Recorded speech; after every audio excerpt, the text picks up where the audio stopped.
Okay, it says we're live. Welcome to the Tesla Talks podcast, everyone. Now, bear with me. These guys, the four guys here, or the three guys here, saw what I just went through for the last 5 minutes. We have a new, what do you call this, Paul? Like client? Mhm. Like Yeah, it's just a a podcast client? streaming client, Streaming client? Okay. web-based. Yes, a Melon. new web-based streaming client. Everything that Paul just said there. This one's called Melon. We were using a different one before. The other one was good, but this one's it's got a little more bells and whistles. So I'm just familiarizing myself with it. So that's why. I mean, I'd like to say that's why we're late, but it involved headphones and food and other things, technical stuff. So the And the only Geek Squad just left. They were at your yeah. house trying to get you sorted. Can you imagine? Or I should say Nerds for Hire, shouldn't I? Yeah. Well, Yeah, no, sorry. I wouldn't let him step foot in my house. So, but, him, not the company. The company is really good, Yes. but never mind. I won't even go there. We're waiting a couple minutes for the room to fill up a little bit, or the chat. While I do this, let me go over. Oh, everyone's saying hi. Hi, Martin. Hi, Franklin. While I do this, I guess I can. You know what? Let's not wait. We've already wasted. Not wasted, but we're already late by about 5 minutes or 6 minutes, and I respect everyone's time, including my panel. So I will start, guys. Welcome to the Tesla Talks podcast for the month of January 2020. This is the new year. It's been almost a month since I did the last one. I did the New Year's prediction. Remember that one? You guys helped me out doing that one, and we're back. We're back for a whole new year, and we're back. Like I said, if you heard me earlier, we're back with a whole new client. I almost forgot the terminology, but we've got the same stellar panel of guests, and I will start from my left or my right, and I'll move my way down. Paul from Tesla Canucks, welcome to the show. Hello. Hey, how's it going, buddy? How'd you like the finger show? Yeah, the finger show. Oh no, we're starting off on a good start already. Thanks for joining us. I appreciate your time, buddy, and I appreciate you helping out. That is My pleasure. Thank you for having me. No worries. That's a nice Y behind you there. Is that yours? Well, not technically, Could be, but though. it is the same color and it has the same wheels, so it's mine. You should have just said it was yours. Moving down, the man that needs no introduction. I think I said the exact same thing last time. Did I not, Darren? Darren from Drive Tesla Canada. Welcome to the show, buddy. Who? Oh, I thought you were talking about Franklin. Oh, Franklin. We're going to get to him in a second. Thanks. Happy to be here. You know what? I just realized that I don't know how long it's been, but to me, because it just dawned on me, I finally got your name right. And I don't mean Darren. I mean, I finally remember when you were first on the show and I used to keep saying Drive Canada Tesla or Tesla Drive. I used to butcher it. Now I've got it. It's ingrained in my head, which, it's not just my head. I think I'm hearing your story pieces on so many different places online, on different podcasts. I'm hearing it on Ride Lightning. I'm hearing it on Electric. I'm hearing it all over the place. Like even other news companies or outlets are using your stories, such as I think it was your story with that router. Is it Routers or Routers, or how do you pronounce that company? Reuters. I've always pronounced it Reuters. Yeah. Reuters. Yeah. So congratulations, buddy. You're putting in the time, and it's showing. The hard work is paying off. I don't know how you do it because the hours you must carry. And let me ask you before we go on to the copycat, let me just ask you, and I know this show isn't about you, and I know how you hate being centered out, but is it harder being where you are in a different time zone than the rest of the country? I guess you could say. I don't mean to sound like stupid like that. It can sometimes be a detriment. Like if something happens early in the morning, like sometimes Tesla releases their earnings and stuff early in the morning. Yeah. So sometimes I'm a little late on that, but in the same token, sometimes they do stuff late at night that is beneficial to be on the West Coast. It's not 2:00 in the morning True. on Yeah. the East Coast. So yeah, it balances out, I think.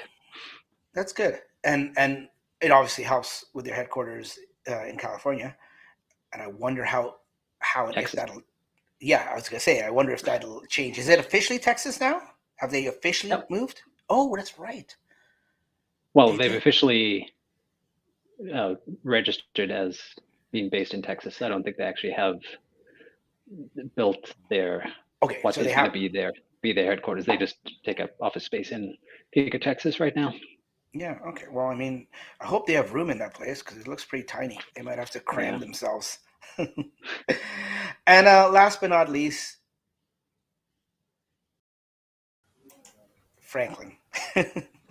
I didn't know my screen didn't freeze or anything, guys. I was just dramatic pause. What? From where? From your own basement. That's all I No, meant to say. from Nope. no. Look at my background. Yeah, see, that's what I'm not getting. Like, you're confusing my audio listeners now because they're like, and you're teasing them too. Well, you're confusing the If they want to people see, that- they have to go to YouTube. yeah, the video listeners are confused, but the audio listeners are just like, what is he talking about? Like I can't get to see the video. I'm in my car. I want you guys to explain it to me. So Dax and I have the same background. He copied me. Can you, Franklin? Can you do me a favor? Can you move the microphone a little bit? Yeah, no problem. No, I meant the one. If I copied you, you wouldn't be able to do this. Hold on, Dax, one second. No, don't do it. Don't waste your time. Okay, let's get to the show. Now, I mean, I was thinking of topics when I started thinking about doing a podcast this week, and of course, it's no surprise. The whole panel, including myself, we're all Canadian. But I started thinking to myself, like, other than the obvious Canadian thing, like, is there other stuff to talk about other than what we're waiting for next week, which is the earnings call? It's a week from today, and a week from today we'll probably have tons more to talk about, hopefully. But before we even speculate on that, and we can touch on that a little bit if you want, I wanted to talk about, the other stuff since I was last on the podcast on New Year's and stuff like that. What we're talking about in the news and in the forums and the groups. I know Paul, if you watch his channel, Tesla Connects, he did a podcast. Was it last week? Yeah, it was last week, right? Yeah, it was Paul? last week. Yeah. Yeah, where we That's talked. Wednesday, I think. Yeah. A week ago. Oh, was it exactly Wednesday? Okay. We were before our time. We were early with the heat pump issue. Yeah. So that obviously that is top of mind in my opinion. Whether it's here in Canada, I thought it was. You know what? I thought it was. Just Canada and maybe some of the northern states. But this week we found out about, what was it? Russia. Yeah. What was the Sweden? other? Sweden, Norway, like we're talking on your show. Yeah, all the Scandinavian countries. So it's a lot more widespread. So you know what? We might as well start on that. And then there's a couple other things I want to talk about. And if you've never seen or heard my podcast before, folks, we're just going to wing this. And this is exactly how we do it every week. But sometimes I'm a little more put together. This week, I'm not kidding. We're just going to wing this. Okay. So We're not even going to talk about Tesla. Oh, we don't have to. We could talk about No, we're that. going to talk about Tesla. That screenshot I sent you guys earlier today. We could talk about that. Oh, we should actually. All right. Yeah, we'll get to that. Yeah, we can get that. And I'm sure Franklin can make it his background. Yes, I will. Yeah, don't worry. The screenshot or the screenshot? Yeah, make it your background. Yeah, right. yeah. And before I'm not trying to be mysterious or trigger any of our listeners or anything.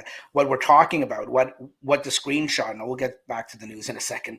What the screenshot was a Rivian web page, like from the order page when you configure everything, and then you go. The very last part is where you give your deposit, and I just took a screenshot because I'll admit, and we'll talk about it later. I was looking at the web page today, and I was so tempted, and we'll talk about that later. But that's what it is. I don't want to trigger you. I don't want to keep you in suspense, and you guys think Dax is an idiot.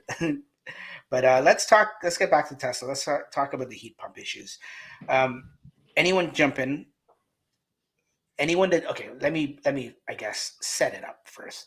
Anyone that's not familiar with the heat pump issues, you guys in California, but even, you know what? Even people in California are familiar with the heat pump issues, because when I did that video last week where I slept in my car and I touched on the heat pump a little bit, people commented in my video about, hey, listen, I'm in California and I like the heated seats, and I like the fact that I won't lose my heat probably, but I could.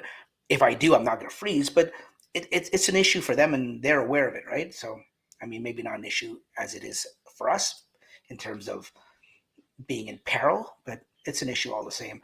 So yeah, so in a nutshell, heat pumps on all Model Ys, sorry, not on all, but on Model Ys, because all Model Ys have heat pumps, and the newer, thanks Franklin, we can save it though. We can save it till we're ready for it. You didn't have to do it like right this second. All the heat pumps. Well, it doesn't have a heat pump, so you don't have to worry about that with your Rivian. Yeah, just save that. God, this is exactly how I envisioned. Do you want me to start? Yeah, you know what? Yeah, before I keep going sure. off on tangents and getting distracted with Franklin's backgrounds, go ahead, Paul. Tell me what you think. Okay. So, as everyone is probably aware, that at a certain temperature, and we don't know what that temperature is, and it's kind of mysterious. There's been no communication from Tesla, so we don't really have any real information. But it happened to my wife at minus 21 degrees Celsius. So she was driving, and then all of a sudden she had no heat. So what is happening is we're speculating that it could be a software issue, because Elon has stated that there's going to be a firmware fix. But I know there's a lot of debate, because a lot of people feel that it might be a hardware issue. And we've seen some hardware teardowns of the heat pumps coming out of Russia and some other places. So it seems to be a real issue. And I think that maybe Tesla, because they don't have a PR department, really isn't out in front of this as they should be. And, I really think that this could be one of those issues that could stick as far as a brand reputation if they don't get something resolved pretty quickly around it. So that's just how I feel about it. So that's the opening salvo. There is an issue. I appreciate you doing that. You did it. I took the heat for you. No pun intended. Yeah. The questions the comments are asking, if we feel it's more hardware or software, or more software than hardware. So I know Paul kind of. Yeah, and that's so debatable, and we can go down that road, and I can get everyone's take on it, and then we can fight over it if you like, with sticks and stones. And the reason why I say that and I think that, like, for example, Tesla Q hijacked one of my tweets, right? So I think they're really trying to play this up as, you're a $60,000 car and you can't heat it kind of stuff, right? So this is why I say that there needs to be some communication so that we can understand what's going on, understand what a timeline is, so we can stop debating over Twitter whether this is software or hardware. We need some information, and I would like to have some information. That's all I'm asking for. Right? I'm still quite happy, with my car. I mean, that's not going to change, because of this issue, but I'm unhappy with the level of communication. And that's exactly it. And I want you guys everyone on the panel to chime in, but that's exactly it. Paul, you hit the nail on the head. And I've always felt in these situations, and it's that age-old saying, it's not the problem, but it's how the company handles it and how they get out in front of it. And Tesla doesn't get out in front of anything. Like, perfect example. Let me put that back on there. This is how Elon had to come out finally and say something. And for my audio listeners, I've put up a tweet from Darren from Transvolcanic, where it sounds like, I don't know if you were meaning this in your intentions when you wrote this, Darren, but it says, it sounded like you were almost like pleading with him, like, can we please get an official comment about the heat pump issues, Elon? It's clearly impacting a lot of cars, and the fixes Tesla's team have tried so far haven't worked. Some clarity and transparency would go a long way with the owners. Thanks. And like, I mean, and that's great that you did that, Darren. And he responded by saying, fixing this is high priority. Of course, it's a high priority, but I mean, he just left it at that type of thing, right? I mean, it shouldn't have even come to the point that someone had to go out on Twitter and ask for, clarity and transparency. This is where, if they had a PR department, this could have been, spoken to the owners, and maybe their minds would have been put at ease to say that something's coming, like something. But radio silence, I don't know. That's what is driving me nuts, and that's what I'm seeing in the community from the majority of people, other than the few diehard Kool-Aid fanboys. That it's just, they need more communication. What do you think, Darren? I totally agree, and that's why I composed that tweet, because everything we've heard about it so far has come from second-hand, third-hand, fourth-hand communications from Tesla service techs and other people, and there's never really, until that point, there wasn't an official comment about the issue from anyone from Tesla. And even with his reply, I was kind of hoping he would give a little more detail. We obviously know it's a high priority for them to fix, but would it be nice to get some more information about what they think is the issue, even if they don't know what the exact cause is right now? At least tell us what they know.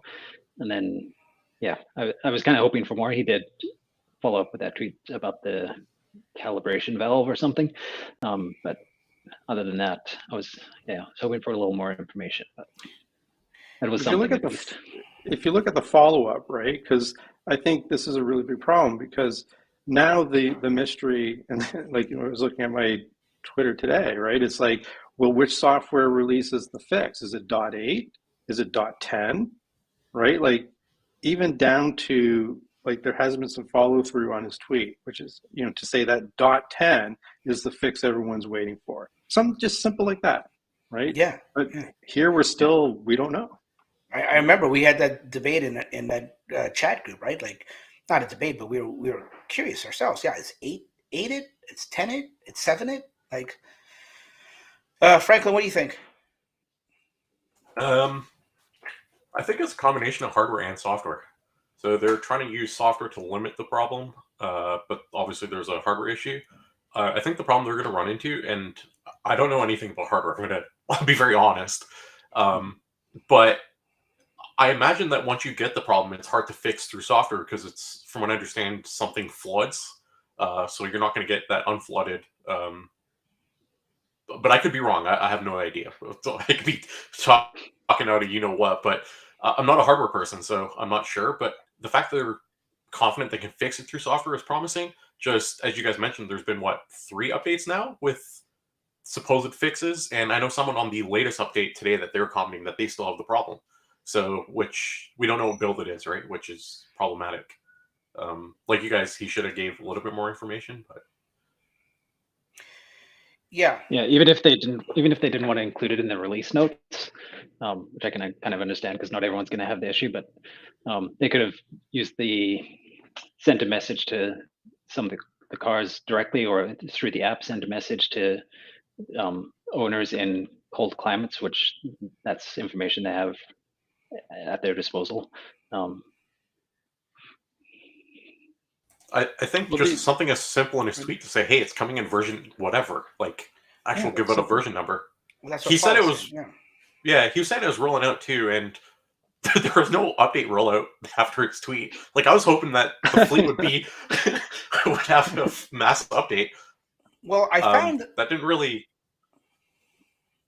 Go ahead. Oh no, I thought you broke up there. Sorry. No, I was just going to say that Okay, so they put that emergency one out, .6, and then quickly after the next day, .7. And when I say emergency, you didn't have to have Wi-Fi for that. Apparently, that was uploaded through LTE, which shows the importance of it. And I get it, right? But yeah, some people are saying even with 7, it didn't work. And I think 7 was the one where my wife failed. Yes. .7. Yeah. Yeah, and there's some people here when I put that tweet out this afternoon that we're doing the show. Some people here said, you know what, I've got 7 and still didn't fix it. This gentleman here, what his name, Endez, said he had 7 and it still didn't fix it. So, I mean, what Elon had said though is the last thing he said on this whole topic was like what Darren said. They need to recalibrate. Where is it? Right here. This part here. They need to recalibrate the heat pump expansion valve. Is rolling. So is that 8? Is that 9? Is that 8.5? Is that 8.1? Like, yeah. And then this is where in lies the frustration, right? I mean, it's so frustrating. Luckily here, and I don't know about the rest of the country or other countries, it's gotten a little milder in the last few days. So once again, it comes in waves, right? But it all depends on where you live and how long, it takes for the next cold snap. And then we're going to see that, more things failing and the flood of failures keep coming in.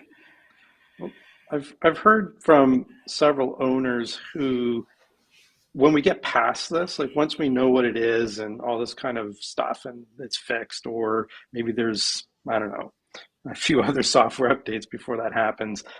But if it's going to be positioned as a software issue and then it's solved, I think a lot of people are concerned about was any damage done to the heat pump or the heating cooling system during this period, right?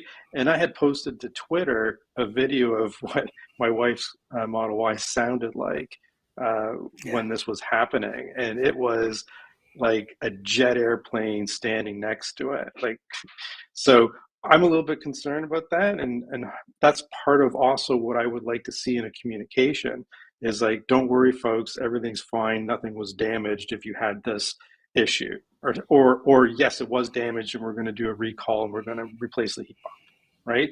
I think that's the next step of this once it's solved. Right? Hopefully. Yeah.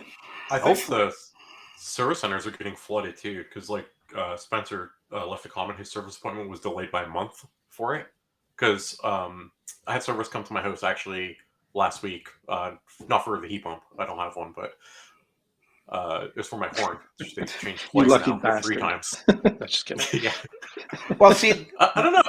That's another problem, right? When these Tesla whiners like Franklin just have a small little horn problem, and they're taking time from Tesla service people by calling them to their house. When these guys, if they weren't busy going around to different people's house fixing their horns or fixing their emblem on their steering wheel, could be in the service center fixing the heat pump issue. Thanks, Franklin. Yep. I mean, hey, I only got like 2,000 kilometers left before my warranty expires. My horn was probably broken for like 6 months because I don't really honk that often. If you guys are listening to this, go out to your car and honk your horn. Just check. Make sure it's mine working. died twice now. Yeah, mine's died twice. I've replaced it twice now.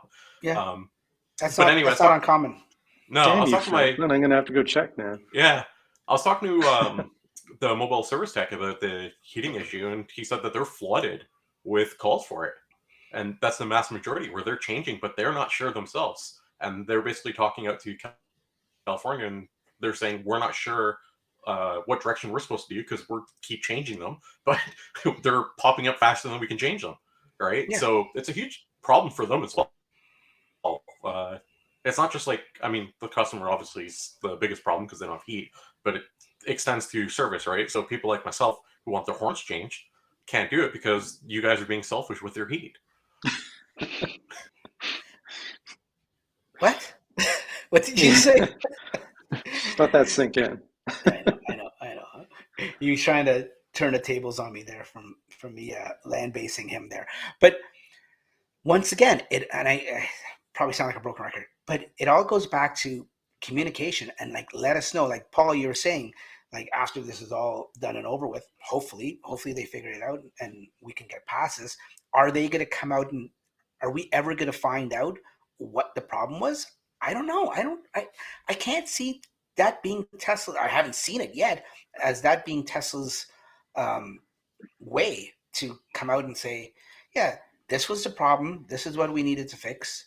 And to go even further with your other point of them saying or admitting that there may be repercussions or damage already done, like that's just like this your is concern. not the way. Yeah, no, this is my concern too. Like in a few years, like maybe I'm in the exact same selfish position Franklin's in when I've got 2,000 kilometers left before my warranty's out. Am I going to be like on pins and needles, wondering that my heat pump's going to go, or even 10,000 kilometers after, and I'm coming up to my next winter? Like I don't know. It's just Do we know what a heat pump costs to replace? Does anyone know?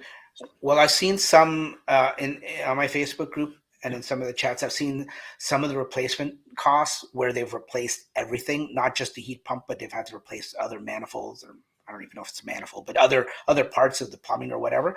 And I've seen some bills as high as $5,000 under warranty, but I guess they've itemized and listed everything as price.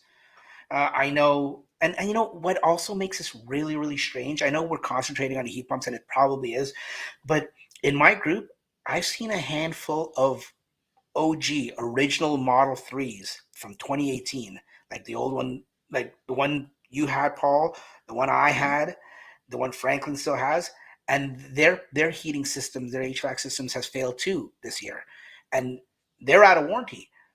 The one guy we were making fun of earlier on the show, if you guys were from the beginning, Ryan, all in fun, Ryan, he just dished out, not just, but a couple of months ago, dished out $1,200 to have his fixed. And his is not heat pump related at all. He's got the old resistive heating. So, and that's why I know there's that debate, software, hardware. That's why I'm more tending to think it's software, because something that they changed in the software taxed the hardware to make the hardware fail. That's what I'm thinking. But like Franklin, I'm no expert in hardware. I'm a genius in software. You guys know that. But hardware, no. I'm kidding. I'm not a genius. I have no idea what code. Yeah. Ethan has a code. Ethan has a comment or a question, I guess, or a discussion piece, which is good. Do you guys think Transport Canada getting involved will change things from a PR/communication standpoint? Like, will Transit Canada put some fire under their ass? Darren, what do you think? Not to put you on the spot, but you've been quiet. I don't think we'll get anything more out of Tesla from Transport Canada investigating, but I think we might hear more about the issue from Transport Canada because they can actually make them issue a recall. So from that standpoint, it might push Tesla to work a little quicker and get some communication out. But I don't think we'll hear much until they figure out what they think is the problem. Do you think they still don't know? I don't know, Paul. I think now, I don't know, man. It's hard to say. It's almost 50-50. Like, I know last week at this time, no, they didn't know. They were scrambling. I can almost, obviously, I have no proof. This is just my speculation. But I would be if I was a betting man, I'd be willing to bet that last week at this time, they didn't know they were scrambling. Yeah. Now, a week later, I'm hoping they do. I really do. I mean, like I said, will we ever find out? Will they ever come out and tell us? I don't know. But I think last week they thought they knew what the problem was, and the fixes they've sent out haven't worked. So I think that kind of set them back to the drawing board to try and figure out what the actual problem is, and whether they've figured that out by now. I don't think so, but yeah, who knows? My car's toasty warm though, so I'm okay. Well, the weather looks. No horn. Now I'm looking at the weather like in advance, planning around it. So we should never have to do that. You know what? No, it's kind of funny. This is all our fault, at least my fault. Maybe I should take blame for this because I used to be the one last year at this time. My wife used to scream at me. She's like, "You never wear a jacket anymore. Wherever we go anywhere, I never wear a jacket because I preheat the car, and I find myself just hopping into the car, and then wherever I'm going, I'm hopping into the house or the mall or wherever. So I never needed a jacket. But now with this heat pump thing, I don't know about you guys. Well, I know not Franklin and probably not Darren, but I know about you, Paul. In the last week or two, I've find myself taking my jacket with me. Whether I wear it in the car, I just put it in the back seat, but I take it because I don't want to get stranded. Blanket, candle, all the things a good Canadian has in their car. Yeah. For the wintertime, right? Yeah. I saw the joke. I saw the joke on one of the YouTube videos today, and I remember back in the day where Leaf owners used to have electric blankets that they would plug in to keep warm, and they'd put the HVAC system really low to conserve their what they had 89 miles of range back then. And it was an actual thing. And I remember someone saying to me just a couple of years ago when I had my 3, it's like, "Oh, do you conserve the heat and do you like wear warm clothes so you can get extra range?" And I'm like, "No, man. I'm like, I bought this car. I want to, and if I want to use the heat, I'm going to use the heat. If it makes me have to stop for a charge 20 kilometers sooner, then so be it. But I'm not going around freezing my butt off." But the supercharger network today, there's no need to. There really isn't. Just use as much heat as you want, people. What's that? What if you like the cold? Then you're in an advantage. Oh, then buy a Model Y with a heat pump. And here's the thing too. Like we're talking about this, and this is what we started the show on. We've been talking for the last half an hour almost about this. And let me say this before I say what I'm gonna say, so I don't get myself in trouble. I get it. It's a bad situation, and I would not want myself or anyone I know or my family to be in that situation. Because when it got cold last few weeks, those snaps, like it's deadly. Like it could really, it could be. But when I say that, but only to preface what I'm about to say. But when you think about it, like all the hundreds of thousand Model Ys and 3s they have, I don't know how much. I'd love to know, and we'd never find out the answer, but I'd love to know.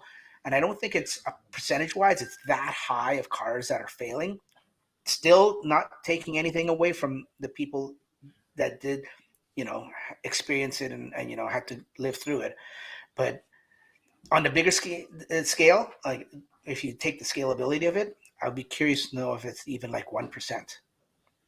Well, that was one of the questions. What's the percentage? And really, we don't know because, as we mentioned before, communication isn't top priority. Which actually would have been better if he came out and said it only affects 0.001%, right? So like it's a vocal minority rather than a majority. But yeah. I think it's a vocal minority, but not a small minority. I think it's impacted a lot of people. Just based on the comments and feedback I've gotten from people reading my website. It's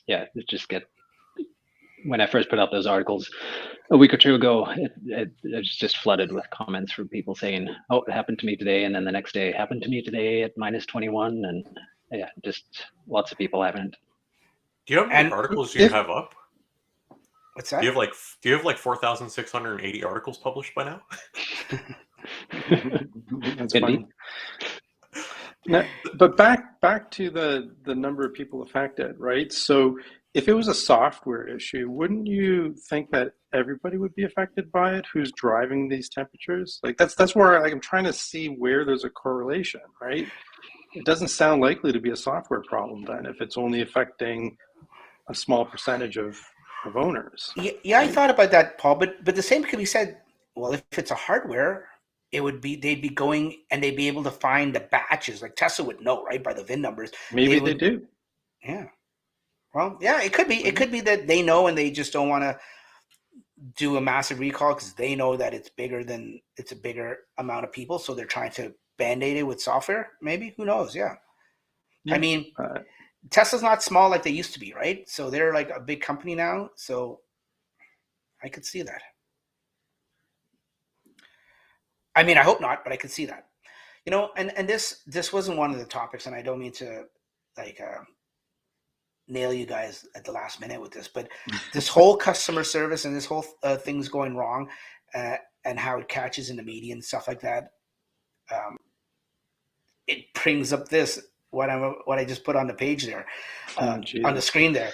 And for listeners at home, what I'm talking about is the Model 3, the Performance Model 3 that was delivered last month or a few weeks ago. I don't exactly know when, but it was a few weeks ago, to a owner, and the owner complained of hearing noises and reached out to Tesla. This was within days of her getting her car. Her name was April G, I think it was. And the Tesla service person said, "Oh yeah, it's supposed to make that noise. They're a little louder than normal brakes." Basically brushed her off. Now, I don't know. I'm not going to play that card to say whether they brushed her off because of sexism or anything like that, but they brushed her off. I don't know if they would have done it if she was a guy. And then luckily for her, she had the peace of mind to say, you know what, and she didn't take it. And she went to an independent garage, and they looked at it. The first thing they did is put the car up on a hoist, took off the wheel, and to their, and can you just imagine being those guys in the body shop or the shop, taking off the wheel and seeing the car has no brake pads on the back, and just like, I don't know if they're gearheads to begin with, and if they were there is that sentiment out there. So I'm not putting it by them, but I'm not painting that picture either. I'm not accusing people, but can you just imagine what they were probably thinking? Like, even if they were thinking of getting a Tesla or were interested in, they see this, like, just the damage that it can do. So then, of course, she took it straight to the Tesla, and then they took her serious as she drove in there and took it in there. And apparently the story is with her, they're fixing it.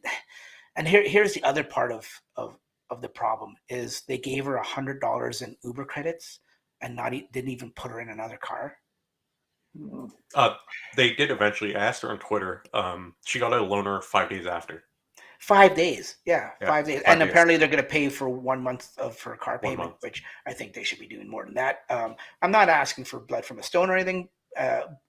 Maybe I'm being too critical, but apparently she has a brother that was also interested in getting a Tesla, and he was soon about to pull the trigger. Now this comes up, he's like a little hesitant. Can you blame the guy? The other problem with this story was they gave her a false time on when, well, not false, but a very optimistic timeline on when she would get her car back, which didn't become true. So she actually was waiting much longer than they originally anticipated, which is fine. Like, I get part shortages, but given everything she went through, you'd think that the service center would say, hey, it might take a little longer, so we're going to give you less optimal time, but we're hoping it could be done in a shorter period of time, just to kind of communicate with her well. I was reading some of the comments too online, and I actually had an in-depth discussion with some friends about this. There were people that were commenting saying, like, she didn't actually buy that Tesla, or she's trying to short the company. And she's like, I don't use Twitter often. She goes, like, this is where I come on to get support for my Tesla, because that's where people go. Like, think about it. We need help with the heat pump. You can't contact Tesla. You gotta go tweet Elon, like Darren did, right? Yeah. So, unfortunately, she was not only have all these problems with her Tesla, and this is her first experience, which is, needless to say, a very negative one. You have people on there that are still trying to, like, defend Tesla in this circumstance, saying, "Oh, she's just trying to short the company and trying to diminish her problem or situation." Like, yeah, if I was her, I'd be very upset. I don't know if I'd want a Tesla if that's like my first experience. I think she's right to be upset, but I would also like to understand a little bit more, right? Like, when a car comes off the line, and it'd be great if there are any listeners out there who actually have automotive experience here, but I would imagine that there would be some kind of checklist, right? And that, brakes would be on there. The person it's a really critical component. Like the guy that drives it off the line. Yeah, that person needed a brake. Maybe they were on a break. Let's take this seriously. Rachel and Ross, they were on a break. On a break, yes. So for the listeners like Noah, age group. That's a show from the 90s. Oh, I'm sorry. I didn't. I just assumed everyone knew that. No, yeah, we all know that, but these young Yes. young bucks, they don't have The a young clue. whippersnappers now. Actually, they know probably do know about it because it was on Netflix, so they would know. Yeah, but no, it's just I don't know. To your standard point, QA. Like this is not yes. something that should be overlooked. Like brakes functioning. Yes. Here's the thing, though. These problems happen with all manufacturers. I think the biggest problem is they kind of brushed her away when she took it in there. That's she said, the issue. That's the issue. Yeah, it's not that it actually happened because I'm sure every company has.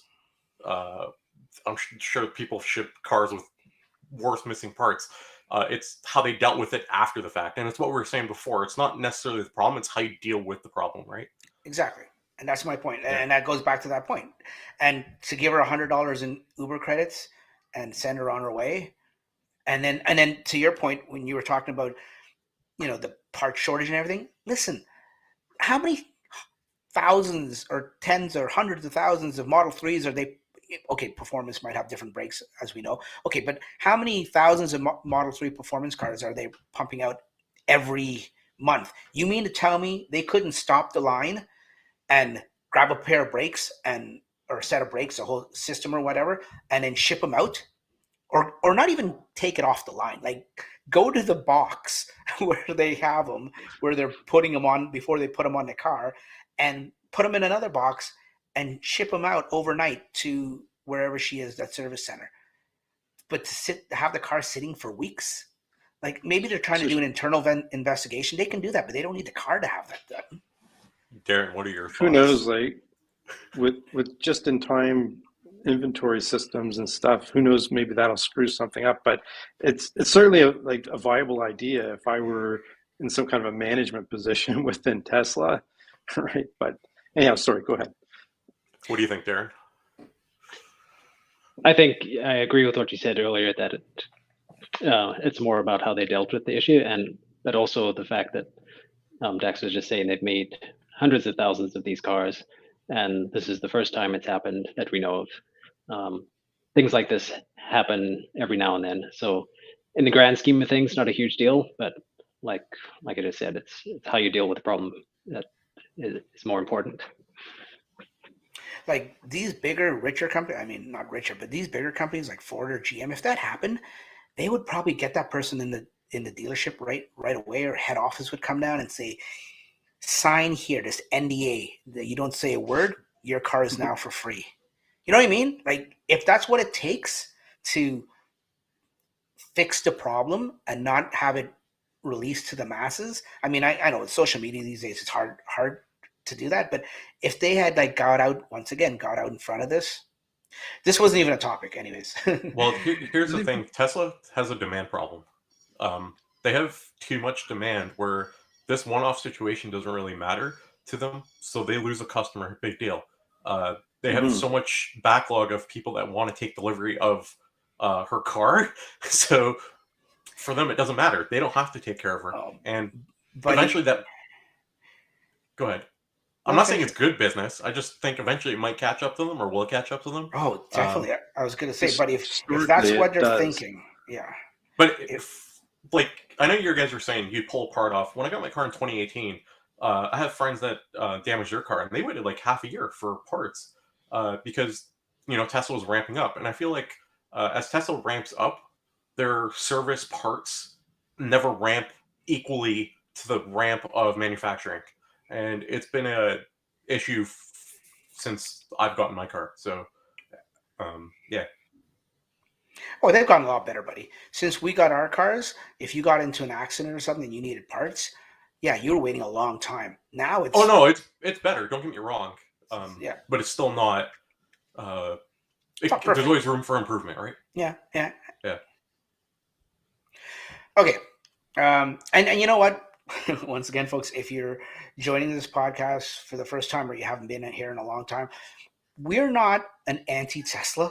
I know this has become since the beginning. For the last 40 minutes, it sounded very negative and we're bitching and complaining about Tesla. But no, we're just, I mean, the four of us are very into Tesla, obviously. I think Paul's wearing a shirt. There. Well, I'm wearing my Tesla Connect shirt anyway. There you go. Yeah, some kind of shirt. So I got one on as well. Yeah, my point is, Darren, you don't have to divulge what you're wearing. my point is, please don't. When you wearing the boxers.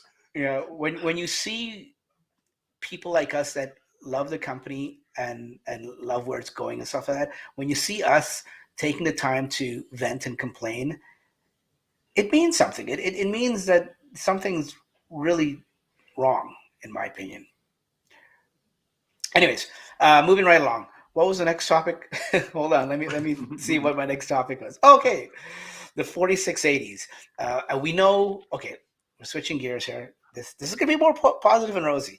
We know the 4680s are ramping up and they're getting better yields and stuff like that, or we think at least. But what we do know is Texas has got to be starting soon. Darren, do you have any info on that in terms of that you can say just to the four of us? No, I don't have know anything about when it's going to open. Okay. Or start production at least, yeah. I appreciate it. But you agree with me, it's got to be pretty imminent? Yes. Yes. I would be surprised if it doesn't happen before the end of the month. Yeah. Okay. Well, and we've got we're the 19th. We've got less than 2 weeks left. So yeah, I'm in agreement with you. I think it's got to start by the end of the month. So with that said, we've seen these drone shots of the structural battery pack and the frame. That's a one-piece frame with the hollow Flintstone frame type of thing. So first of all, you guys think that they could put 2170s in that? Like, is it designed that they could put a 2170 cell in there, or is it that frame that we see the not even spy shots, the drone shots? Is that say that definitely only 4680s structural packs can go in there? Anyone want to take a stab at that? I think back in October when they had that GigaFest in Germany, that was the first time they'd kind of put the 4680 structural pack on display. Mm-hmm. But if you look in the background of that picture, there's another structural pack with 2170 cells in it. Oh. So, but we know that also that Germany is definitely going to start with 2170 cells. They're not going to have 4680 like we think Giga Texas is going to have. So I guess there's a possibility that Texas could start with 2170s in a structural pack, but I don't think that's going to be the case. Anyone else? Their opinions? No, I what Darren said. Yeah, I agree with Darren. My philosophy or my thinking is exactly what Darren says. They'll start Berlin with the 2170s, and I didn't know that. That's good information. I didn't when they had that 2170 pack in Berlin. I didn't know that they put it in there. So it's good to know, I guess. So they can start with the 2170s until they get their 4680s in-house ramped up themselves in Germany. And I definitely think that Texas will start right off with the 4680s. Now, here's my next question to you guys.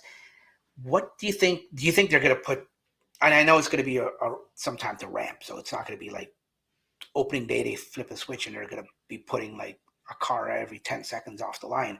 But do you think that they'll both have Fremont and Texas both putting out Model Y long range? Or do you think Fremont might actually go to something else? Because I heard a rumor today that sounds pretty plausible that, and maybe this is once Texas gets up and running, which I think the ramp could be pretty quickly. When they start doing the long range, then Fremont can change maybe to the LFPs and go in a standard range, and then maybe get out, because what was it before when they did the standard range? It was 220 they were getting, or 240, and Elon didn't like that range. So maybe with these LFPs, you pump it up to 100%, and now you're getting 280, maybe 270, closer to the 300. I heard that today, and I thought, that's a pretty good possibility. I can see them doing that because, or do you think they're going to put both plants popping out Ys? I mean, I know they're in high demand. Opinions?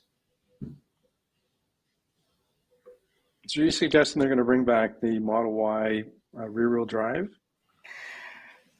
I mean, if they just canceled people's reservations. Yeah, no, recently. No. That would be the standard range one, not standard just range. not the long range rear wheel drive. The standard range. Remember how they had that one out for a day and a half, I think it was, and it sold great. It sold really good, and I get why they did what they did. They're like, listen, our long range, which we had a much bigger margin on, is selling just as well. So why have two and complicate the market? Or not the market. In the comments is saying Roadster semi products released, that were released 5 years ago or announced 5 years ago. So at Fremont, I don't know. That's what his comments were, right? Yeah. I was trying to track from when he typed it to when, because there's a slight delay, right, from us being live to his comments. So I was trying to figure it out, but yeah. Well, no, he actually says it right here, or no, Martin said it too. Yeah, Martin. That maybe frees up space for Roadster. Yeah, Roadster, I could see them doing out of Fremont because that's going to be a few and far between. I'm not sure about the semi. Darren, were they making space at Texas for the truck, the semi? I think at some point they said the eventual plan was to build the semi in Texas. Yep. Yeah. Okay. You don't look at the blueprints, Darren? What's Don't that? have the blueprints, no. No. Okay. Would you say? Are you done with them? No, I think looked at the blueprints. I think whatever they end up doing is going to be interesting because I can foresee a lot of people declining Fremont-made Ys just so they could get Texas Ys. Well, yeah, and this is and this is where the conundrum or the way that thought process came up. I forget what podcast I was listening to or what show I was listening to this morning, but they were talking about that. They were saying, so people aren't going to be having the choice if they care, and which I think a lot of people would care, of getting the 4680s or getting the old stuff, which no one wants the old stuff. Everyone wants the new stuff, right? And especially when it's got that kind of drastic differences and improvements, in my opinion. That no one's going to want the same price. If you're paying for the same price, you want the newer batteries. Yeah. So instead of having that issue with Tesla, or Tesla having that issue with their customers, maybe say, okay, everything is going to Texas for the long range, but Fremont, we can just do the standard range, and we're going to put in LFPs to bump up the range. I don't think it'll be the long range rear wheel drive like you were just saying there, Paul. Because I think that's canceled. I think that nail is in the coffin. The door's shut. I don't think that's happening. But you never know. You know how Tesla is. They could come out tomorrow. Do you think they'll still honor my price? I think the big middle finger for your price, I think, is what Elon will tell you. Yep. If they honor your price when they don't honor my Cybertruck price, I will be pissed. I want all four at that price, by the way. So I'm not greedy. Were yours canceled? Right now? Yeah, all four of them. All four of them, yeah. And they basically told me to go place a new order for today's pricing. They didn't even bother honoring like FSD price, which is software. Wow. And I know a lot of people on Twitter were kind of defending the decision, which I think is wrong. It wasn't a deposit for like $100. It was an actual order agreement. And I get they didn't make the car, but from like a customer perspective, you wait that long, and they took it off the menu within the first couple of months. So they kind of knew early on that it wasn't high priority for production. So they should have told customers early, or they should have at least honored FSD at the very minimum. Once again, another communication blunder. PR failure. Yeah, like just tell us. Like, why the secrecy? Yeah. And that decision kind of sets a precedent for the future as well. Like you were just saying for the Cybertruck, they removed the configurations that they had when they announced it, and basically what we've heard is that they're going to release a dual motor and cancel the tri-motor and do quad motor instead. Yeah. So if they did that with the Model Y long range rear wheel drive, maybe they'll do it with Cybertruck as well. And I know a lot of people specifically put down deposits and put in FSD on their order so that they could lock in that pricing. So they did say that, did they not say that FSD price was locked in, but not the price of the vehicle? Or am I remembering that incorrectly? No, I think you're right, but here's the thing. All they need to do is say no more tri-motor, now it's a quad. No more dual motor, now it's a 2.5 motor or something. And poof, now poof, they don't have those trims available and they can charge whatever they want for FSD, right? Because that precedent is set. I'm not saying they're going to do that. That's evil. No, I'm not saying they're going to. Don't take that as my... No. I could see them doing that, but I mean, so much for the order of when you ordered, like that just goes... You know my theory, anyone that knows me and listens to me for a while, I don't believe in the order anyways. I don't think Tesla goes by it for the most part.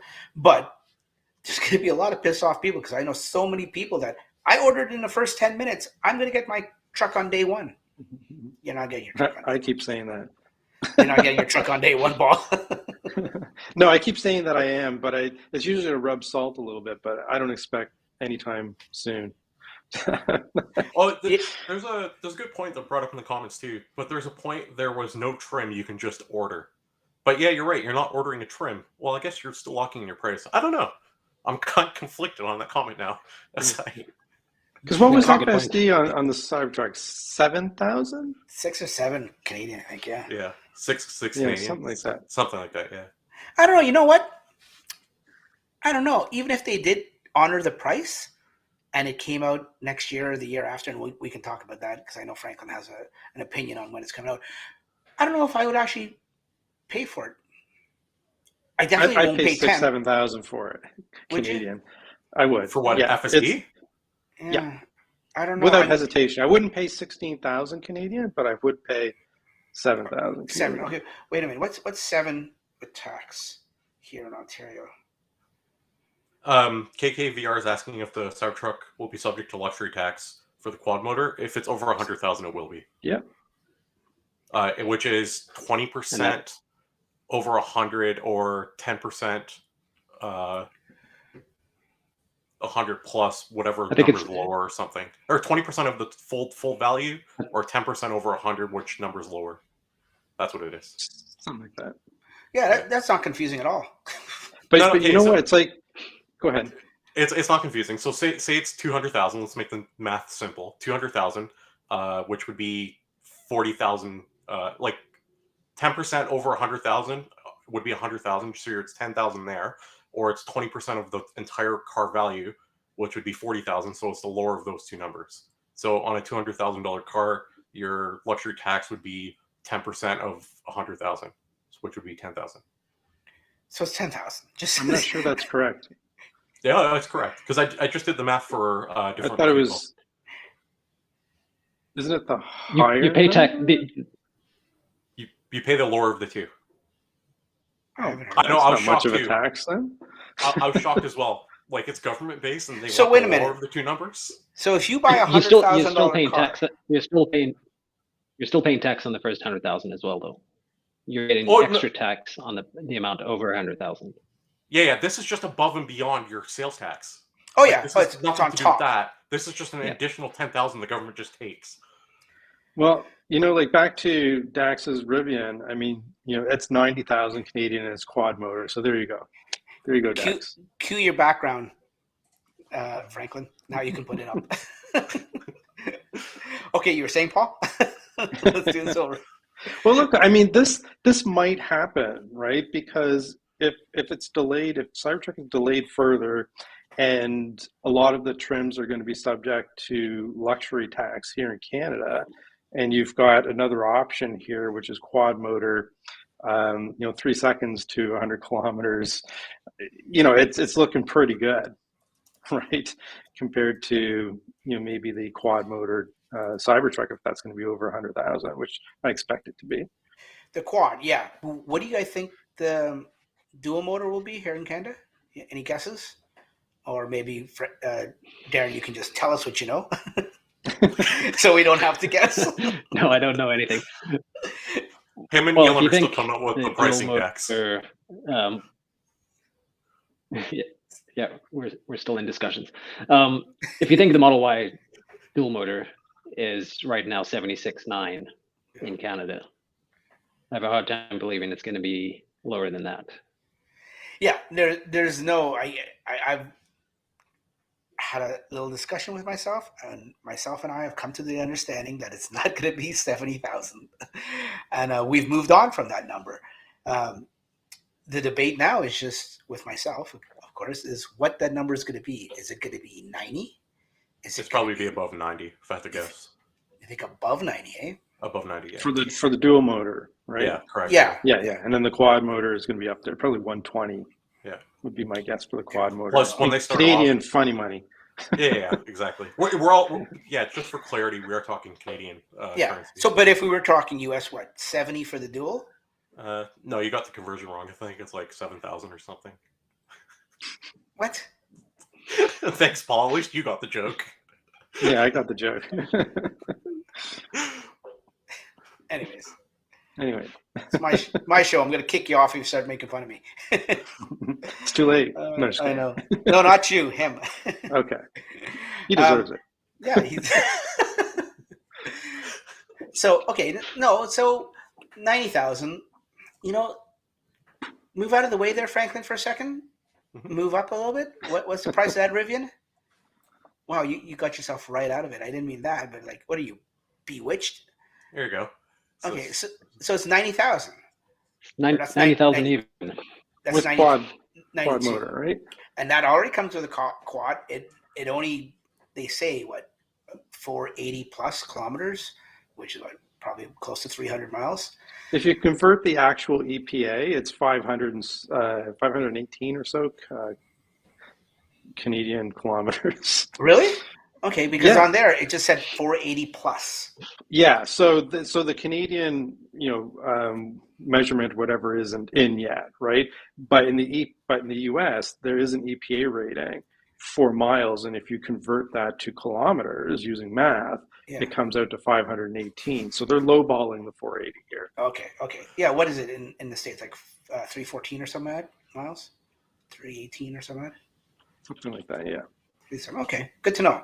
Now, of course, that's, I mean, this guaranteed is it'll be over 500 kilometers in range. Guaranteed. Good.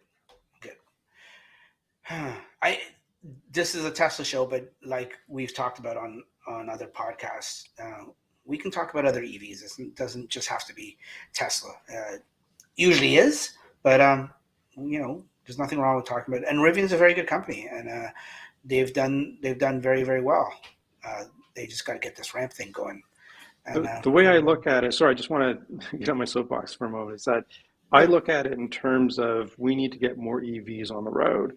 And so that's why I never have a hate on for some of the other companies, unless it's the OEMs. I always hate the OEMs, just because of their dealership model for the most part. But if you look at Rivian or Lucid, I don't throw them any hate. I think their success is the planet's success, is the way I look at it personally. So that's why I talk about it sometimes.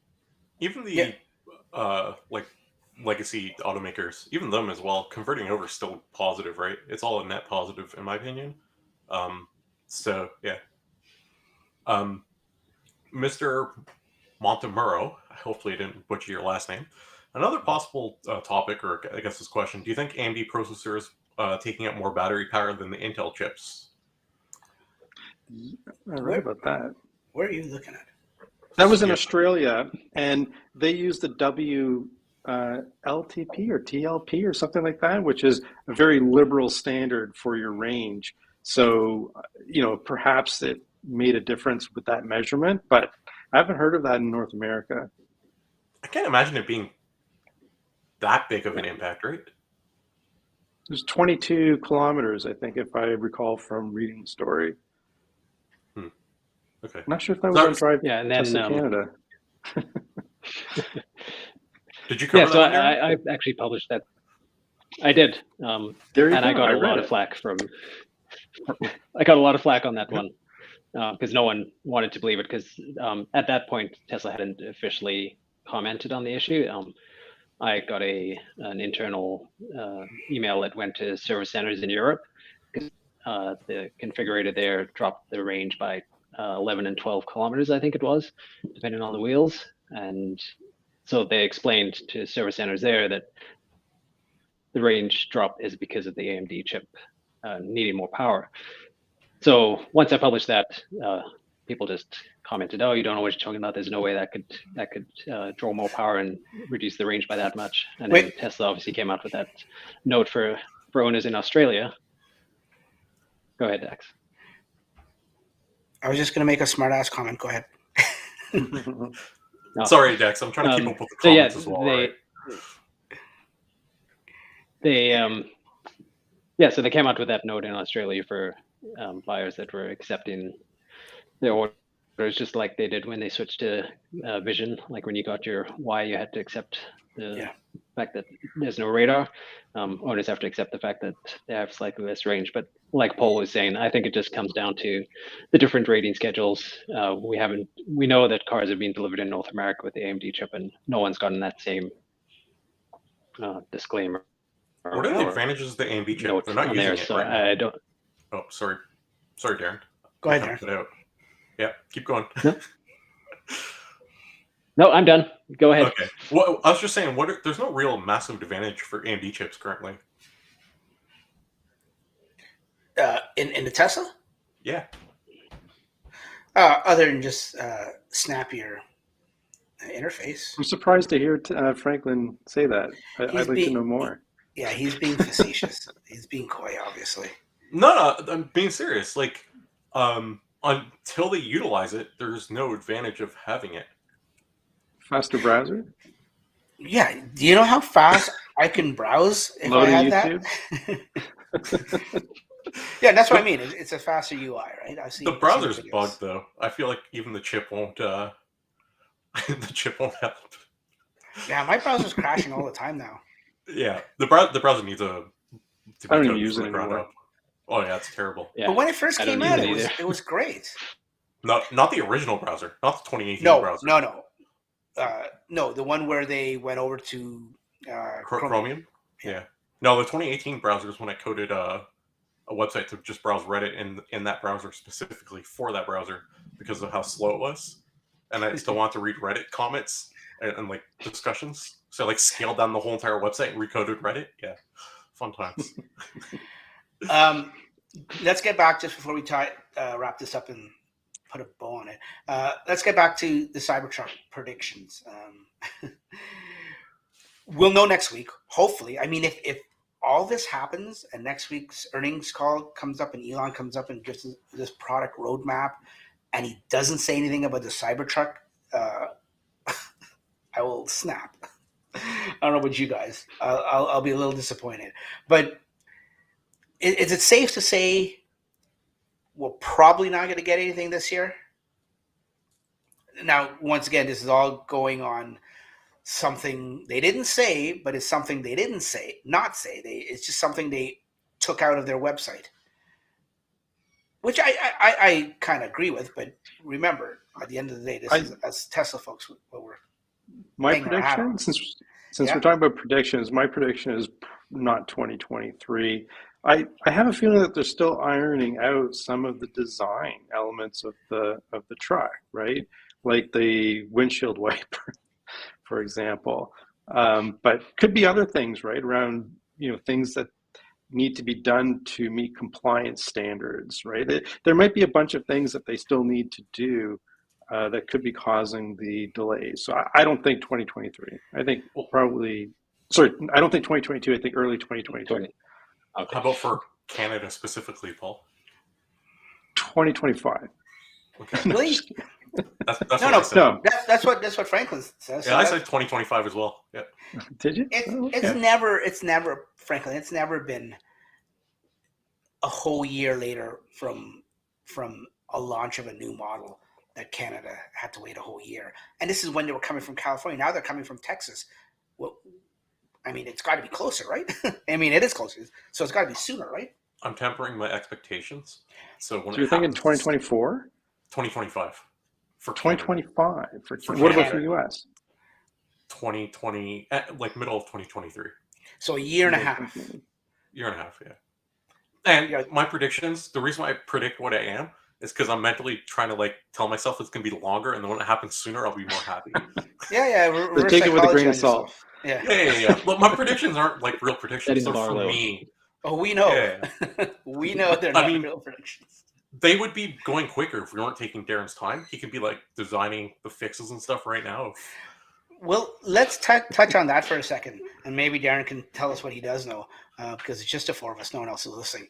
Darren, not Darren, but anyone, do you guys think that this is just all regular delays or global part shortage delays?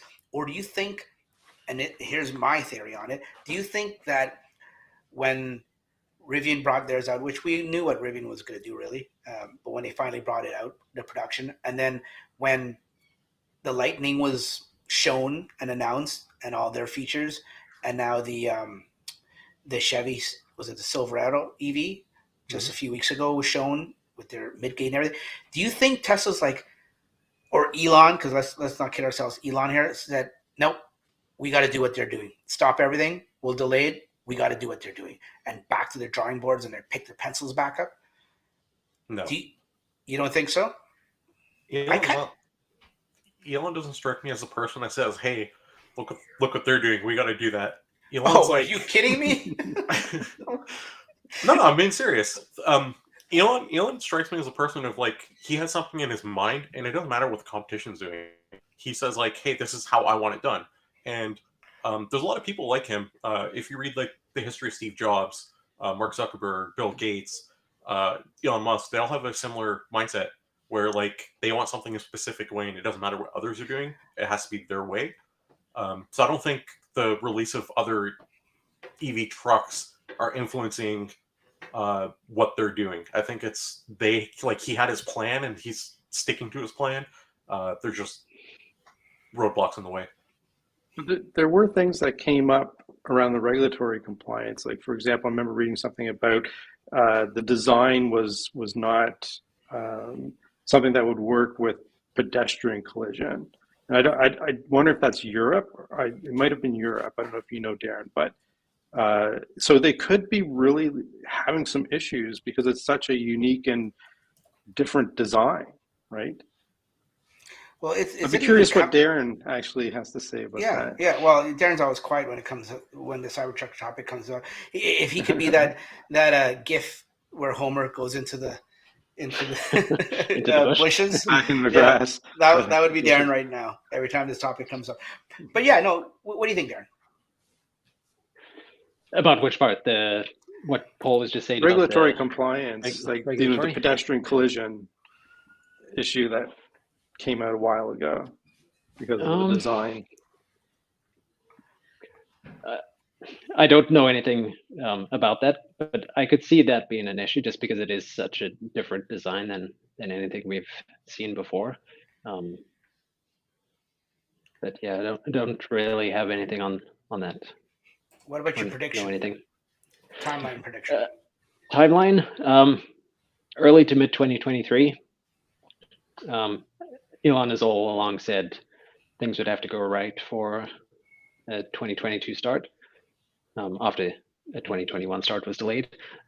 So this report that came out from Reuters that production was going to start in early 2023 isn't a huge surprise. It's not a huge shift either. It's just probably a few months later than maybe he was originally hoping. And for Canada, probably late 2024. Wow. So looks like it's Rivian for you, Dax. Yeah. Order. Pressing the button right now. Taking off this hat.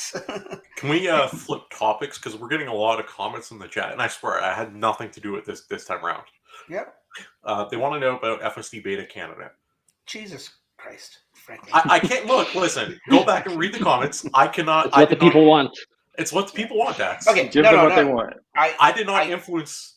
So I kid. I actually debated talking about this as a topic. So yeah, we can definitely talk about it if you want to know. What do they want to know? Like our predictions on this 2 to 4 week joke? Or I can't even say. Sorry, I can't even say with a straight face. Let me try again.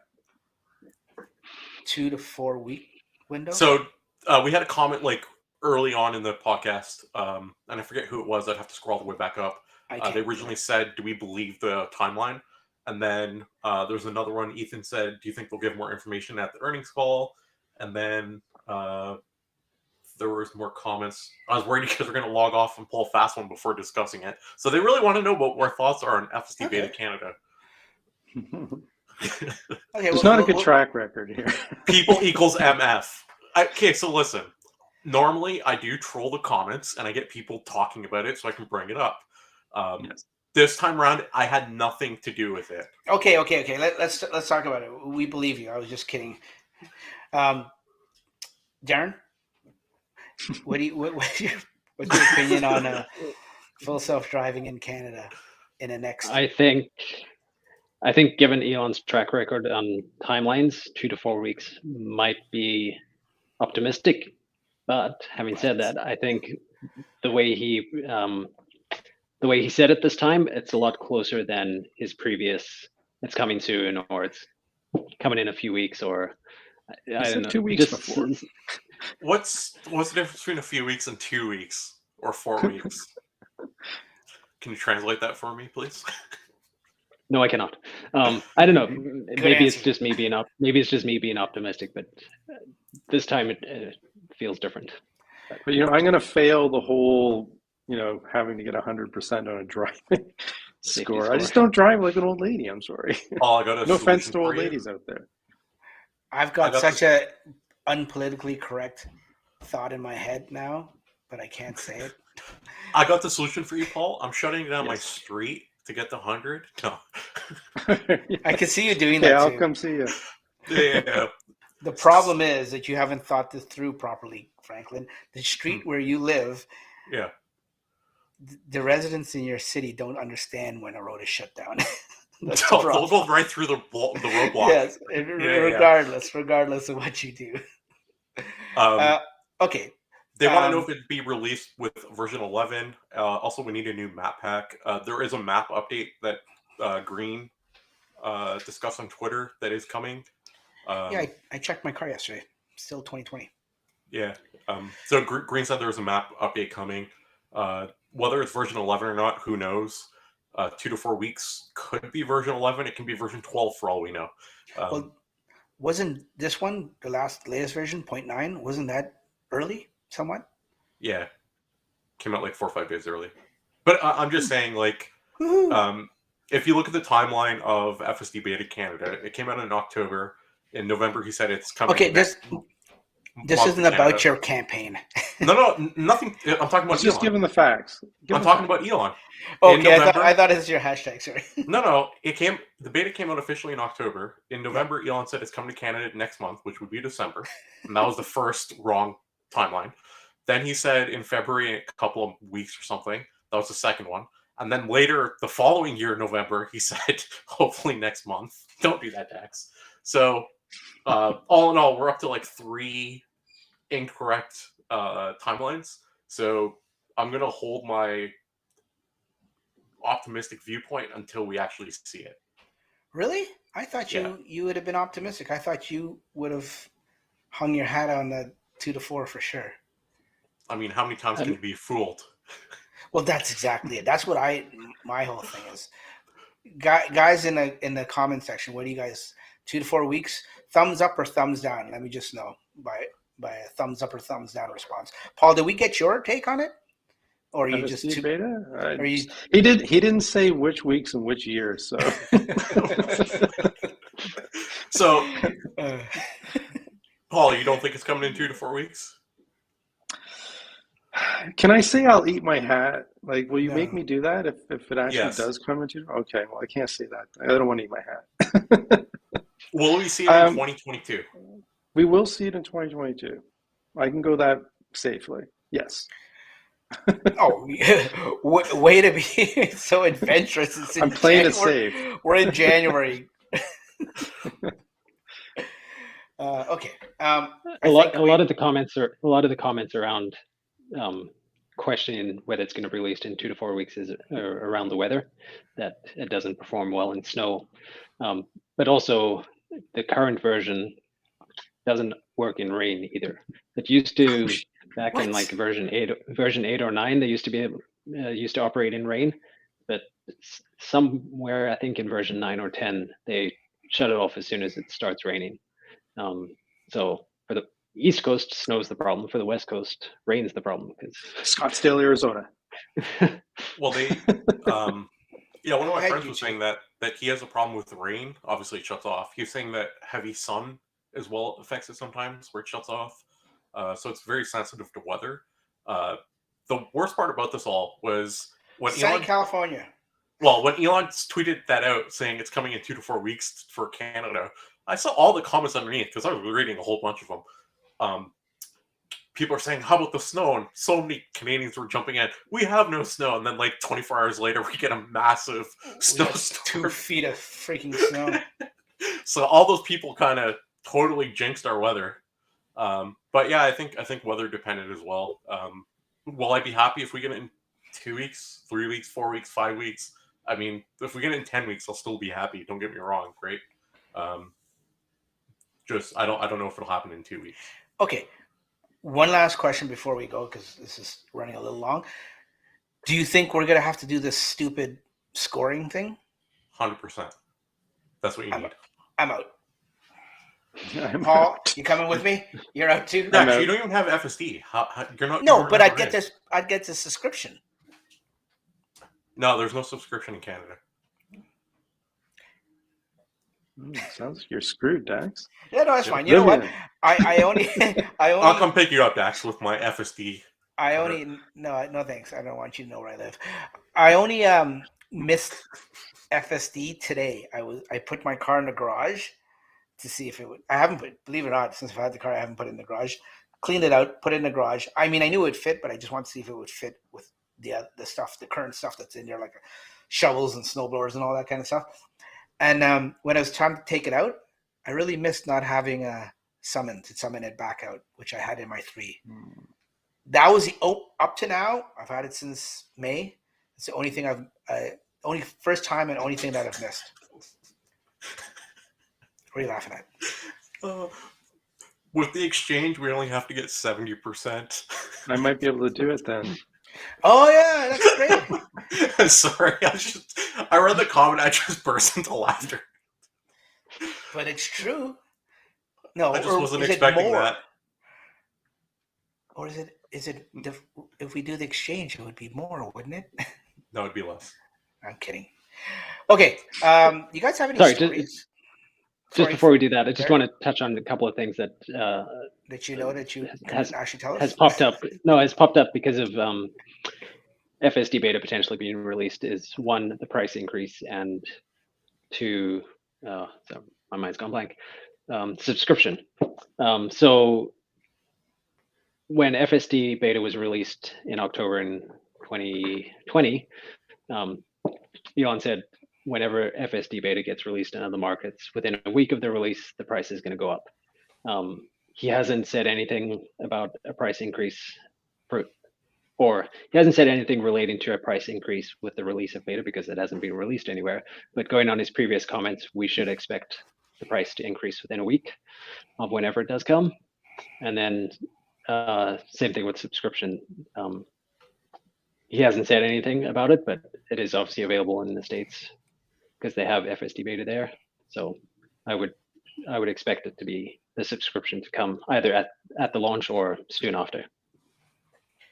Thank you, Darren, for correcting. $400 a month? Yeah. And that's what you're thinking? Like $400 a month. Oh, yeah, no, sounds like another car payment. I ain't doing $400 a month. I could do $250, maybe squeeze something closer to $300, but $400, I draw the line. Is that before you talk to your wife? Oh, I thought she was behind me. Thank God. You scared me there, Paul. Your wife doesn't need to know that. Um, and Darren, you agree there'll be the scoring here in Canada? Yeah, I think there'll be scoring. Yeah, they have to control it somehow. And he did And say that's really carefully rolled out, right? cautiously. Yeah, Cautiously. so it'll be limited at the beginning for sure. I Yes, imagine. that's the other thing, Franklin. Like, if it is 4 weeks, like miraculously the skies part and somebody walks on water and it actually happens in 4 weeks, it ain't like flipping a switch and everyone's going to get it. Oh no, 100%. And I think that Yeah, it will be 100%. that's what I was just gonna say. I think when it says cautiously, I think the US they stopped at 98%, right? Yeah. I can see us only being 100, like only the 100% people. So because he said, and you guys can correct me if I'm wrong. I believe his tweet way back when he started rolling out the 100% people, he said cautiously and slowly or something along those lines. He used the same type of wording, which was only the 100% people. So I can see them doing the same type of tier system where you have the hundreds, and then a month later you might have the 99s, and then eventually the 98s, which kind of seems to be where they cap the number. Yeah. There was something I was going to say about that 100%, but I forget now. Okay. I think we've beaten that one to a dead horse, and we're just gonna have to wait and see. Now all Yeah. all the writings on the wall. We've all taken everyone's predictions, and the bookies have everyone's money, and we're just gonna have to wait and see. Can I touch on one thing real quick? I sent a link in the chat there. Yeah. Darren wrote a thing about it. So you can actually get Apple CarPlay on your Tesla now through the browser. You can also get I saw that. Android Auto through the browser using a different method. So as it stands currently today, using the browser, the Apple CarPlay one, I believe, uses Raspberry Pi. I haven't looked into it too much. But it's kind of neat that you can actually do this now. So Hold on, I'm getting it. I'm getting there. Hold on. I lost it. Is this it? Yeah, right here. Yeah, now is that a similar way like how you were having Android Auto a few months ago? no, this one's different. So the Android Auto one is actually just an app on my phone that connects to the car, and it kind of tricks the car. This is just using a Raspberry Pi. So I guess they could probably pull this off on the phone as well, but actually maybe not because of Apple. Never mind. Yeah, it'd have to be on the Pi. Okay, so there's hardware needed for this. I didn't read the article. Sorry, Darren. I apologize. I'll never let it happen again. Okay. Hardware, probably, is there any wiring involved? You need a Raspberry Pi. You flash the firmware on the Raspberry Pi. You plug the Raspberry Pi into your car, and you connect to the same Wi-Fi network as it, and now you have access to CarPlay. When you say connected to the car, how? USB, just power it up. Oh, just USB. Just well, so a Raspberry Pi, if you guys aren't aware, it's just I might have one here somewhere. It's just a small little computer that's plugged into USB. Huh. And it's really cheap. It's like $25, $30 for this small little computer. Yeah, they're not much. Yeah, so it's interesting. Kind of neat. I just wanted to throw that in. A guy from Poland named Michael from Poland. Genius. Yeah, it's pretty good. Now, when are you going to try this out, Franklin? Oh, sorry, never mind. You're not. I tried the Android Auto one, and it works really well. Yeah, you showed me. You demoed that. It did really work well. Yeah. Are you still using it? Yeah, I use it all the time. You hesitated there. No, I was just going to look for my phone because I have it on here. So that's basically what the app looks like. You open up the app, you hit start, and poof, it just works. It just works. It just works. Anything else you guys want to, while Franklin shows off his Pixel, anything else you guys want to talk about before we wrap this up? Other guys? No? Any stories you guys have? Tesla stories in the last month that you care to share with my PG audience? No? I have a specialized channel for that type of stuff that I can't share here. Sorry. Okay. Whoa, what's that supposed to mean? Okay, cool. My story was just that I had got my car in the garage, so that's it. We have a question, Paul. They want to know where you got your headset. That it's cool. Oh, these are just the Apple, what are they Oh, called? AirPods Max. yeah. My wife Max. got them for my birthday last year. They look comfortable. Oh, Yeah, they're actually they're great. Sounds great. Everything is, yeah. I use them a lot actually. Just never on a podcast. This is the first time on a podcast. yeah. There is a question here. Let me see if I can pull it up. That I promised this guy that I would get on the show. Let me see. It wasn't in the chat, right? Nope, it Okay. was not. This guy he emailed me. By the way, I know I haven't said it in a while, and I still have it. But if you have any questions for us on the podcast, you can email your questions if you're not in the chat and you can't join us live and you want to listen to it or watch it at a later time, but you want your question answered. Email us at Tesla Talks Questions at gmail.com. So it's Tesla Talks with an S, questions with an S at gmail.com. And I go through all the emails and all the questions and stuff like that. Let me find where that is. Okay, right here. Okay. This guy's name is David Belleville. He's actually a very nice guy. He had a question a few months ago too that we did on the show. Now this is long. I'll try to read it. Here's something I haven't heard discussed on your show. This is a pro tip for anyone using automatic car washes. If you buy a pass that loads a car, like a Petrocana card or something like that, you need to tap the card to activate the car wash. The problem happens when you need to swipe the card. I first put the car in neutral before swiping the card. The problem occurs when you need to reach out your window, I guess, to swipe your card.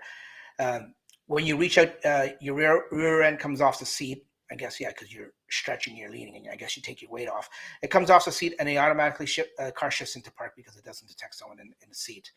Then he says you cannot shift your car into neutral or into car wash mode once there isn't any pressure on the wheels. Very embarrassing.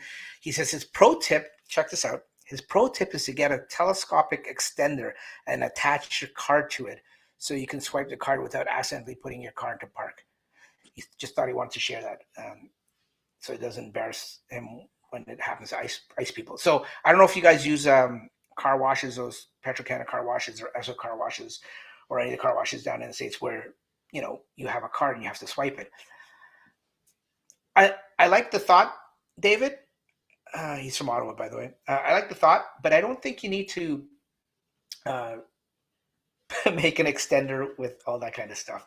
What I would suggest you do, and I can tell you this from firsthand experience, I have a Petro-Canada seasons pass where you have 90 days and it loads it on the car and you can use it every day. And I also have the app, and I just found this out. With the app, you can log in and put your card on the app. There's a way to do it. It's not complicated. And then when you drive up to the screen, you don't even have to wind down your window or roll down your window. All you say is activate on your app, press a button called activate.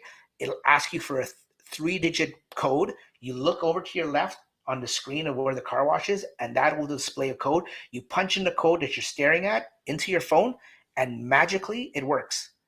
I don't know if this is just Petro-Canada, or I don't know if Esso or all the other car wash companies do the same thing. But here in Canada, Petro-Canada is one of the big gas stations, and that's the only time I ever give a gas station any bit of my money. I don't know about you guys. I go to Shell, and they have a Shell, card. that's the other one. Yeah, I do Shell Telstra's car wash, and they have a card as well, and I swipe it. So what I do is I drive, I drive close to the thing, so when I reach my hand out the window, I don't have to lift my butt off the seat. And I guess it depends on how long your reach is, right? Like my reach is pretty short, right? At my well, that's because you're like 2 feet tall. Yeah, I know. But why not just put it in park and then? Well, and that's what I did, and that's what I used to do before I put it on the app. I actually, because I'm short, I had to actually open the door and wind down the window and reach over. So hold on a second. Your arm length is shorter than the mirror length? Okay, sorry, let's just continue. I mean, if you're sticking your arm out the window, you have to open the door to put your arm out the window. You're saying that your reach, if you drove closer to the thing wherever you're going, well, is I didn't want to shorter than drive. the mirror sticking out? I didn't want to drive that close, but no, my arm is not shorter than the mirror. I'm not a T-Rex. People, if you're listening to the audio version, you got to look at the 1 minute 30 or 1 hour 30-minute mark, and then you'll see what Franklin is making fun of. Anyways, yeah. So, bottom line, I don't know if Shell. I guess Shell doesn't have an app. Franklin? Shell does, yeah, they do. Can you put your card on the app? Never. Yeah, you can put the card on the app, but when you drive up, you don't have to punch in a number or anything. You just say, "Hey, you're at this gas station and this car wash," and poof, your door just magically opens. Poof. Okay. Well, with Petro, you got to put a little 3-digit code in, and it works great. No, I gotta roll my window or anything. I just drive in, get my car washed, and leave. Like a baller. Cool. Well, you want to be around those fumes as least as possible, right? And and as we talk about this, there's an element of people that are just cringing right now because they would never take their car through one of these car washes, whether it's touchless or soft brush or anything. Whereas my car, I used to drive it. I mean, I have it to drive it. So if it means I need to keep it clean and go into a car wash, so be it. It hasn't peeled off my PPF yet. Darren, do you take your car through a car wash? I haven't yet. It's a little different on the West Coast. Yeah. For Elitist. one, it rains every 12 hours, and when it doesn't, it's so mild out there, he can wash it in his driveway with a bucket. Exactly. I'm going to wash it later this week, actually. Yeah. I'll bring mine by. What temperature is it out there? Come on, and make us feel bad.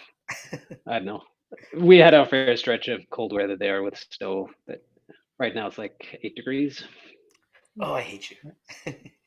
8 degrees. What is ours, so guys? What are we sitting at here? Oh, we're -4. Okay, that wraps it up for another episode of the Tesla Talks podcast. Thanks very much for joining us. We'll start at the top and work our way down. Darren, where can people find you when you're not here? DriveTeslaCanada.ca. DriveTeslaCanada.ca. And that's your website, that's your Twitter, that's even your Twitter is Drive Tesla. Twitter is Drive Tesla CA, but all the links to social media are on the website. Perfect. Keep up the good work, buddy. You're doing an amazing job. Thank you. Franklin, where can people find you? DriveTeslaCanada.ca. No, come on. Don't I'm an avid writer. I'm an avid writer on Drive Tesla Canada. I see what you mean. Yeah, you've written two articles and it's gone to his head. I told you I do 3 a year. I've had this conversation with you, Darren. This is what I feared would happen. I told you. I warned you. You did. I do 3 a year. Okay. Yeah. Good luck getting rid of them now. He's already started working on the first one. Yes. For this year, yeah. He's revising the first one that he ever did. Paul, where can people find you? YouTube.com/Tesla Connect or Twitter.com/Tesla Connect. Or no, at Tesla Connect on Twitter. Sorry. Perfect. Any hints of upcoming videos or anything? I promise we won't steal it. Hold on, I'm gonna get a paper. Not really. I'm struggling with a little bit. I need some ideas. It's January. It's the January blues. Yeah. I get it. I totally get it, buddy. Okay, but you put out great content, so very good. Thanks for putting that out for us, buddy. Thank you. Yeah, good job. Keep up the good work. Where can people find you? I'm going to try you one more time, Franklin. Where can people find you? Frunker on Twitter and Mother Frunker on YouTube, and 3 times a year on DriveTeslaCanada.ca. He just had to add that in. Jeez. Any cooking stuff coming up lately? That I missed the most. I want to get it going. Just kind of did renovations on my kitchen, so I haven't been able to really record cooking because you couldn't make a studio in your room. My whole kitchen is basically a studio now. It's great. Oh, good. So we should expect some gourmet delicacies soon. Oh, I never said the food would be better. Just the production quality should be better. Well, we know that ain't gonna happen either. It's true. I set the bar low. Dax, where can people find you? Right here.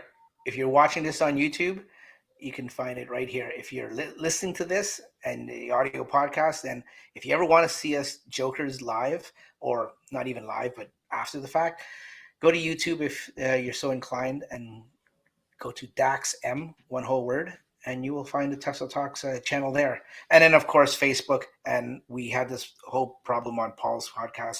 I can never remember the Facebook group names. So if you're Model Y or Model 3, just put in Model Y or Model 3 and put in Canadian somewhere in there before or after, and you'll find me. I think they're under Bailey. If you guys are watching live, though, you get to interact, ask questions, Yeah. leave comments. It's a lot more fun it is for you guys and for us, right? Yeah. So if you guys notice, a lot of our, like, we stopped the podcast to answer what people are saying, and so if you guys get an opportunity, definitely watch live. I think it's better. You stop the podcast. I totally would ignore them, only not intentionally, but just because I can't multitask that well. So thanks for monitoring the chat session. And thanks for coming on, guys, and the people in the chat. Thank you very much. Your participation every week is greatly appreciated, and it makes the show go better, and it's more interesting when we have input from the viewers at home. Thanks for watching. If you do have any questions, let us know, and we'll get it on the next show. Thanks for watching. We will catch you next week. Nope, next month. Next month or next week. I just got to figure out how to stop this thing now. See you later. See you. Oh, Paul, do your vintage Over and out.